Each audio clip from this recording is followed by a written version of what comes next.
E aí, beleza? Aqui é o Daniel da Vegan Cheese Lover, trazendo conteúdo sobre queijos vegetais para vocês. E hoje eu queria dedicar esse vídeo a ela, a queridinha de todos os queijos vegetais, que é a castanha de caju. É um dos insumos mais utilizados para fazer os queijos vegetais. E por quê? Vamos ver isso. Eu queria trazer pelo menos 4 pontos sobre a castanha de caju que são super importantes, que norteiam a nossa escolha da castanha de caju. Se a gente vai usar ela como base, então que seja uma escolha assertiva, bem feita, né, com base em alguns critérios que a gente pode conversar aqui.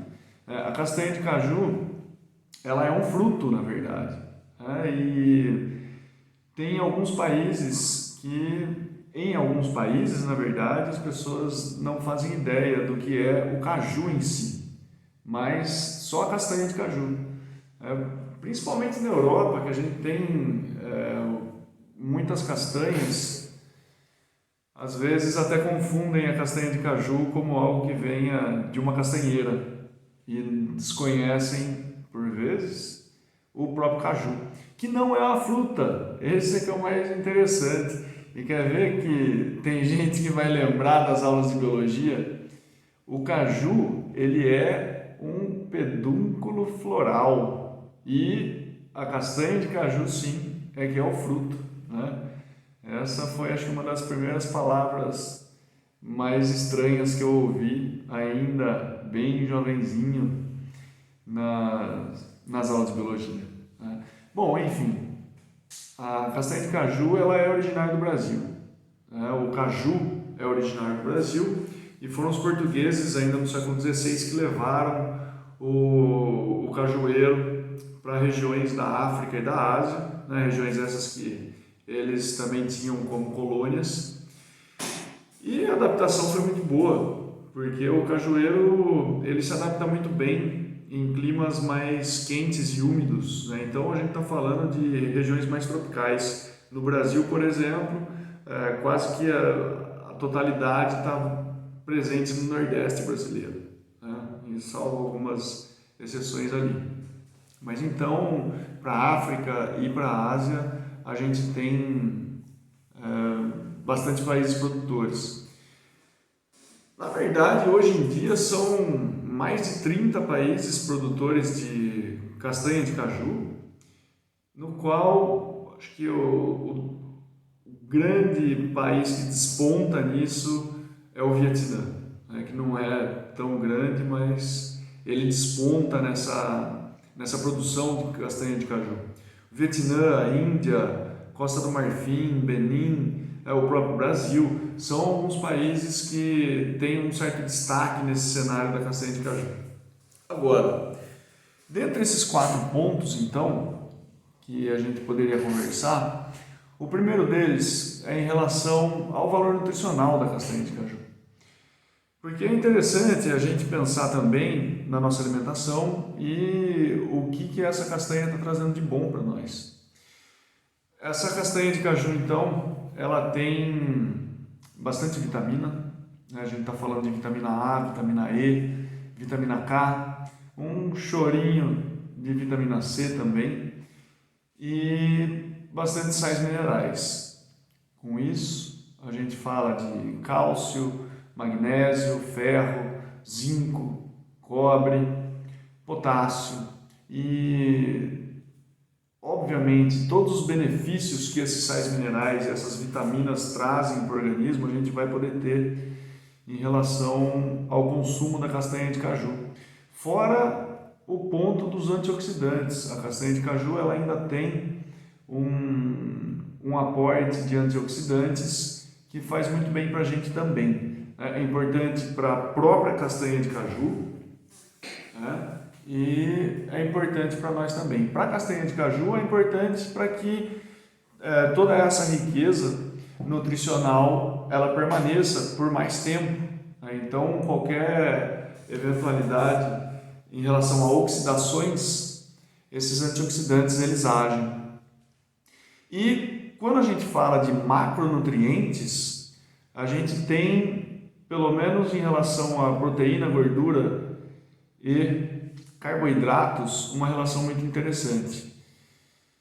A cada 100 gramas de castanha de caju, olha só, 20 gramas mais ou menos vai ser proteína. 20 gramas mais ou menos vão ser de carboidratos. E 50 gramas mais ou menos vão ser de gorduras. E essa relação dos macronutrientes acaba por nos colocar no segundo ponto importante para a gente pensar a escolha da castanha de caju, que são as próprias características dela. Então, em relação à gordura, principalmente, o indicado são 30 gramas por dia de castanha de caju, ou seja, um pedacinho de queijo de castanha de caju por dia faz muito bem à saúde, né? Agora, em relação às características, que é então o nosso segundo ponto, o que a gente tem? Justamente o porquê de muita gente utilizar a castanha de caju para fazer um queijo vegetal, principalmente em relação à cremosidade da castanha. A castanha, depois de demolhada, ela fica macia o suficiente e, quando triturada, ela é possível de se tornar um creme bem cremoso de fato, né? Ou seja, a gente não consegue ver grânulos, alguns gruminhos que a gente pode ter com outras castanhas, por exemplo, a macadâmia, né? Ou a própria amêndoa. Quem já se aventurou em fazer qualquer queijo vegetal com amêndoa, percebe que ele fica um pouco pulvurulento, com alguns grânulos. É muito difícil você ter um creme de amêndoa bem liso, e com a castanha de caju isso é possível. E esse aqui é um dos principais pontos para a gente utilizar. Fora isso, a quase neutralidade no sabor da castanha. E isso, obviamente, se a gente está utilizando a castanha de caju crua, né? Assim, crua entre aspas, porque o processo de beneficiamento da castanha de caju, ele conta com temperatura. Isso porque ela tem uma casca, né? A castanha de caju está dentro de uma casca, e para quebrar essa casca e expor essa amêndoa da castanha de caju, como ela é conhecida, a temperatura ela faz importante. Então, essa castanha com casca, ela é exposta a uma alta temperatura para que depois então ela seja quebrada.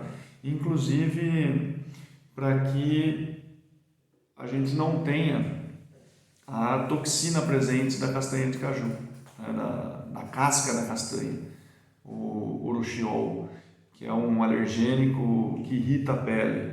Então, muitas vezes, quem está trabalhando no beneficiamento disso acaba, por vezes, ficar exposto a esse alergênico, né?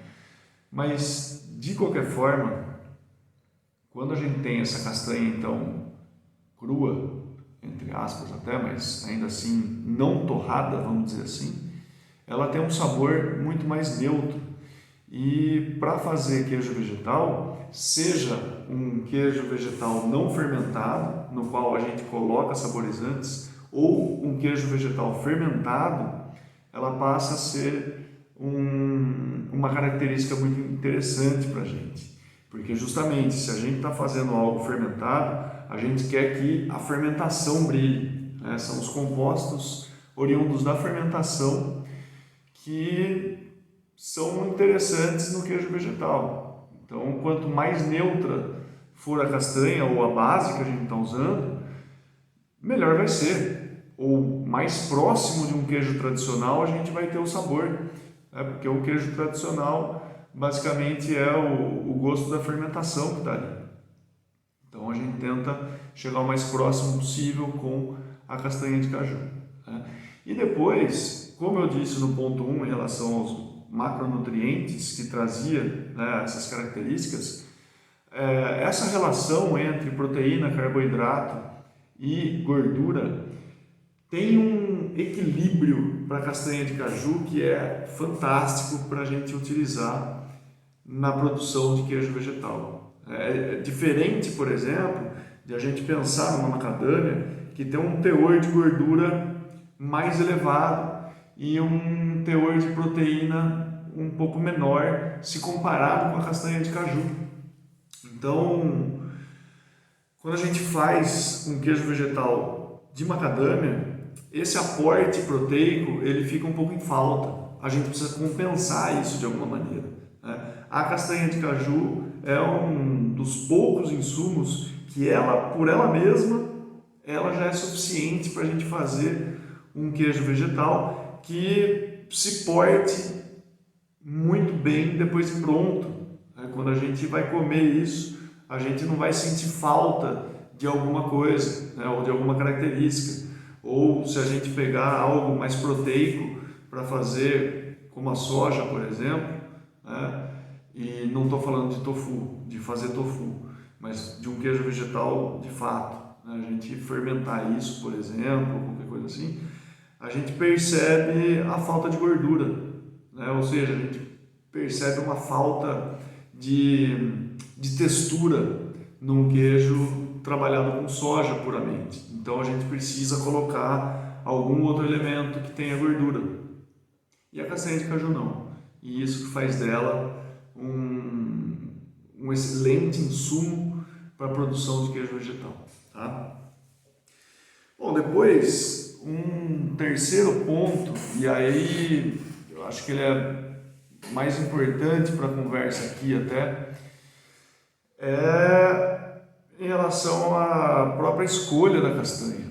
Como que a gente vai escolher essa castanha de caju? Porque, na verdade, existem várias possibilidades, né?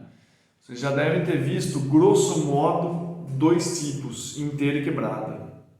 E é isso, né? A gente tem as castanhas inteiras e as castanhas quebradas, e isso interfere no preço também. E pode ser que já tenham ouvido falar que a castanha quebrada ela não vale para fazer queijos vegetais. Mais ou menos. Tá? Ela pode valer sim e pode não valer. Isso vai depender do estado dela e eu já comento isso já já. Porque eu queria falar primeiro das castanhas inteiras. Quando a gente fala de castanhas inteiras, assim, tem as classificações das castanhas inteiras e os preços também. Então, tem um tipo de castanha, quer dizer, essas castanhas inteiras, elas têm um termo na classificação delas que é whole, né, que quer dizer inteiro em inglês. Então, a mais cobiçada, né, e que muitas vezes é colocada para exportação é a SLW, a Super Large Whole, que é a maior castanha. Depois a gente tem a Large Whole, a LW, depois só a Whole, depois a SW, que é a Small Whole. Ou seja, a gente tem algumas classificações que estão dadas então no tamanho delas. E isso é interessante porque para diferenciar essas castanhas, pelo tamanho, claro, é pela quantidade de castanha que cabe em um determinado peso. Tá? Então é unidade por peso que é utilizado aí. O peso, por acaso, é a libra, né? Que é muito característico da Inglaterra, essa medição, né? Com assim, essa metrificação por peso, né? A libra, que é mais ou menos aí 454 gramas, arredondado um pouquinho para cima. Tá? Então, mas é uma coisa também que não cabe entrar em tanto detalhe aqui, que, por exemplo, essa SLW é de 180 a 220 castanhas, né? Amêndoa de castanha de caju, por 454 gramas. Depois vão de 221 até, enfim, não precisa entrar nesses detalhes numéricos aqui, mas só para ter uma ideia que essa classificação das castanhas inteiras dizem respeito ao tamanho dela, tá? O tamanho que cabe em uma libra. Portanto, se a gente for para a castanha inteira, independente de ser super extra, né, essa SLW ou a SW, tanto faz. Isso daí, em termos de qualidade para o queijo vegetal, vai ser maravilhosa. Tá? A integridade dela é um fator muito importante e eu já digo por quê. Agora, quando a gente vai para as castanhas quebradas, aí a gente tem, né, algumas quebras menores, né, porque para ser considerada inteira, pelo menos assim, até 1/8 faltante dessa castanha inteira, ela ainda é considerada inteira. Então, a quebrada, ela tem um pouco mais de 1/8 faltando nela.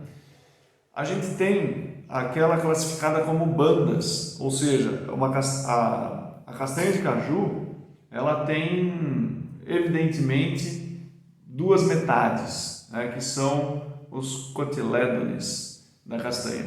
Quando eles estão separados, ou seja, você tem ainda os cotilédones, eles estão íntegros, mas eles não estão juntos. Essas são as bandas. Depois das bandas, a gente tem pedaços, né? Então elas já são quebradas em pedaços menores, tá? Para depois desses pedaços a gente ter o granulado, e esse granulado ele é muito fácil de encontrar porque é muito utilizado para doçaria, né? Às vezes fazem recheio de bombom ou coisa assim, né? Esse granulado da castanha de caju. E depois o xerém, que é menor ainda do que o granulado, para depois a gente ter a farinha. Então o xerém ele é quase próximo da farinha, ali, entre o granulado e a farinha. Tá? Agora, essas castanhas quebradas, então, elas têm um preço mais atrativo, né, do que as castanhas inteiras. E o preço da castanha de caju acaba sendo muitas vezes até um impeditivo das pessoas fazerem um queijo de castanha de caju e vai optar por amendoim, vai optar por outros insumos que acabam por ser mais baratos. Mas tudo bem, sem problemas nisso. É possível a gente comprar castanha quebrada, mas a gente precisa ter alguma atenção nisso. E essa atenção ela entra agora no quarto ponto para a gente se atentar, né? Que é em relação à oxidação da castanha. Então, por mais que a castanha de caju ela tenha os seus antioxidantes, ela obviamente pode ter o processo de oxidação avançado sobre ela. Então, primeiro, essa oxidação ela acontece na parte oleosa da castanha. Então a gente tem um problema aí, porque se de 100 gramas de castanha de caju, metade disso, 50 gramas mais ou menos, são gorduras, então a gente tem um problema. Se a oxidação acontece nessa parte gordurosa, tá? Especificamente, isso vai acontecer nos ácidos graxos insaturados, tá? Porque os pontos de insaturação dos ácidos graxos, e por ponto de insaturação a gente entende as ligações que estão dadas entre os carbonos das moléculas, tá? A gente tem ligações duplas ou triplas, e isso faz com que essa ligação seja insaturada, tá? E esses pontos de insaturação, seja triplo ou seja duplo, eles têm a sua instabilidade, ou pelo menos eles acabam sendo um pouco mais frágeis na medida em que eles estão expostos à luz ou a temperaturas mais altas, tá? Então esse é o problema, porque tanto a luz quanto temperaturas mais altas vão fazer com que, imagina, essa ligação dupla, ela se rompa, então a gente mantém uma ligação apenas, e essa ligação que foi rompida, ela abre espaço para um radical livre. E esse radical livre é que vai ter uma molécula de oxigênio, por exemplo, que vai ser ligada a ele. E quando a gente tem esse processo de oxidação, normalmente são peróxidos que estão se formando ali. E quando esses peróxidos se formam, eles são também super instáveis. E logo eles podem ser transformados em algumas outras funções orgânicas, como aldeídos, álcoois, cetonas, e algumas outras aí. Mas é aí que mora o problema. Porque quando a gente tem um processo de oxidação avançado até essas outras funções orgânicas serem formadas, a gente começa a ter aroma, cor ou sabor um pouco indesejável. E esse aqui é o nosso grande problema. Tá? Por quê? Porque se a gente compra uma castanha que ela está um pouco mais avançada nesse processo de oxidação e a gente vai fazer um queijo vegetal com ela, pode ser que a gente faça, coloque ela para fermentar e depois ali de umas, 3 semanas de curado, a gente vai cheio de vontade e expectativa abrir esse queijo, comer e de repente lá no fundinho sente um gostinho que fala, nossa, e vai culpar quem? A receita às vezes, né? Mas não, ou vai culpar a fermentação, vai falar, essa fermentação aqui que não deu certo, ou aquele probiótico que não deu certo, ou aquela cultura domesticada veio ruim para mim, alguma coisa assim, né? Quando na verdade o problema está no insumo. Então é esse ponto de oxidação que pode trazer algum sabor indesejável. Muitas vezes a gente consegue evitar isso provando o insumo, né? E essa é uma das maiores dicas que muita gente passa batido nisso. Não se atenta a esse fato da prova dos insumos. É muito importante, sempre que a gente vai trabalhar com algum insumo ou com algum outro ingrediente, é a gente provar.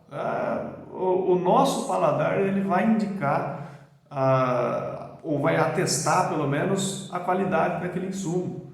Se não está com o sabor característico, o sabor padrão, ou se às vezes até a resistência daquela castanha não é a esperada, né? Ou seja, a gente tem uma castanha que está meio murcha, já esquece, não vai ser você não vai ter um queijo vegetal feito com insumo que não está bom, você não vai ter um resultado final excepcional. É óbvio isso. Se o insumo está ruim, o produto final bom é que não vai sair. Vai sair também ruim. Isso não tem nada no meio do processo que vai melhorar esse insumo e vai fazer milagre para ter depois um queijo vegetal muito bom. Não tem como. Então, que dica que posso dar na hora de escolher a castanha? Bom, se eu estou falando que a luz ela pode interferir então no processo de oxidação, ou seja, essas cadeias insaturadas, ou pelo menos essas ligações insaturadas, esses pontos insaturados na cadeia das moléculas, se eles são fotossensíveis ou eles são sensíveis à luz, Então a gente já tem uma dica de ouro aqui, que é quando a gente for para o supermercado ou para o mercado comprar castanha, vê a embalagem da castanha. É uma embalagem que tem alguma transparência, ou seja, a gente consegue enxergar a castanha ali. Se a gente consegue, calma, tem uma outra opção? Tem alguma embalagem que ela é completamente fechada, assim, não há transparência no caso, né? A gente não enxerga a castanha que está ali dentro. Se tiver, é preferível essa embalagem, tá? Porque pelo menos está protegendo a castanha da luz. Olha só que interessante essa sacada, né? Obviamente que o prazo de validade sempre, né, para todas as coisas ele é importante. Só que é difícil a gente deduzir quando que essa castanha foi embalada, né? É mais difícil isso, de a gente saber a data de embalagem da castanha. Se essa informação está no rótulo, maravilha, a gente vai buscar aquela que foi embalada no menor tempo possível, há pouco tempo de preferência, mas nem sempre essa informação está disponível. Então, ela estando dentro da validade e a gente buscando uma embalagem que a gente não consiga ver a castanha, já é uma ótima, tá? Agora, e se eu estou comprando a castanha a granel? E aí, normalmente, essas lojas que vendem castanha a granel são sacos grandes e eles estão normalmente abertos e a castanha ela está exposta ao ambiente. Quando a gente tem essa situação, qual que é a melhor forma de comprar essa castanha? Você pega aquela pazinha que vai pôr no saquinho, né? Tenta dar uma cavocada nesse saco aí, tentando puxar as castanhas do centro, colocando para as laterais desse saco, ou seja, está cavando um buraco, né, de fato, e vai tentar buscar aquelas mais ao fundo, ou seja, aquelas castanhas que não foram tão expostas à luminosidade quanto as outras que estão na superfície. Então, já é um outro ponto para se atentar aí, né? Em relação à temperatura, aí dependendo da região que a gente está, aí não tem muito milagre que aconteça, né? Porque a temperatura ambiente, ainda mais no verão, por exemplo, ela vai avançar o processo de oxidação, sem dúvida, né? Ele não vai parar nunca. Mas se a gente tem alguma loja ou algum empório de preferência que aquela temperatura ambiente da rua não esteja ali dentro também, né? Ou seja, uma área com ar-condicionado, alguma coisa assim, já é mais interessante, né? Optar por uma loja dessa, porque pelo menos em relação à temperatura a castanha vai sofrer menos. E depois, um outro ponto para ver é em relação à própria integridade da castanha, né? Como eu falei, a castanha inteira ela é boa, excelente, mas a castanha quebrada não necessariamente ela é inviável para se fazer um queijo vegetal, tá? Obviamente, a gente vai dar preferência para as que estão menos quebradas, né?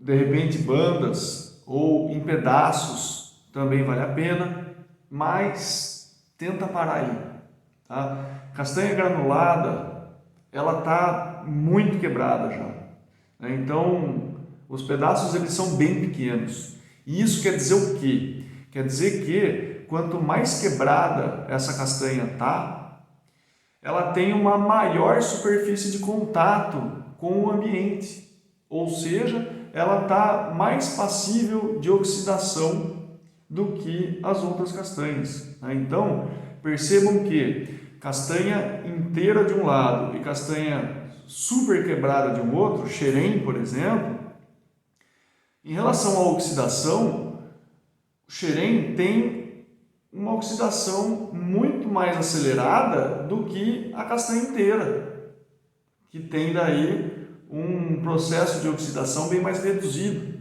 né? Porque, primeiro, toda a parte interior dessa castanha está muito bem protegida ainda, né? Só a parte externa dela que está exposta. E o xerém não, aí é um pedacinho daquilo ali, tá? A área de contato com o oxigênio é muito maior, né? Se a gente for considerar, é que às vezes isso daí é meio contraintuitivo, né? Você vai falar, não, uma castanha inteira, a área de contato dela é muito maior do que a área de contato de um pedacinho de xerém, né? Dessa qualidade de xerém. Se a gente pegar uma castanha inteira e um granulozinho, com certeza. Só que o que eu estou falando é transforma essa castanha inteira nos granulozinhos. E aí a gente vê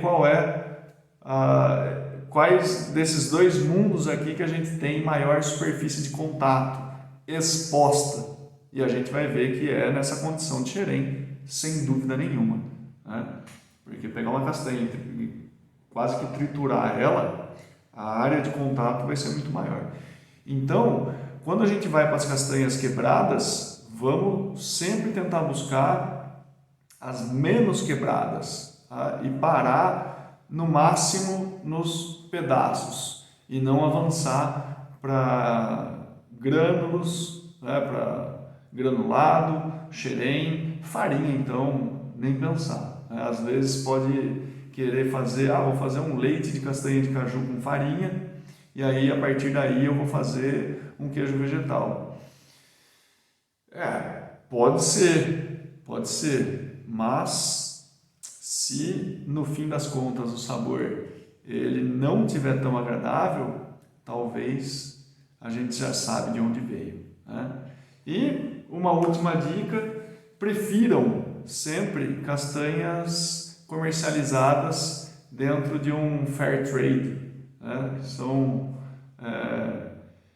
É uma realidade de comércio que já conta com pelo menos um salário mais justo e condições de trabalho mais dignas aos trabalhadores que estão envolvidos no beneficiamento da castanha de caju. Maravilha? Espero que tenha ajudado bastante essas dicas para vocês escolherem as melhores castanhas para os seus queijos vegetais. Até mais!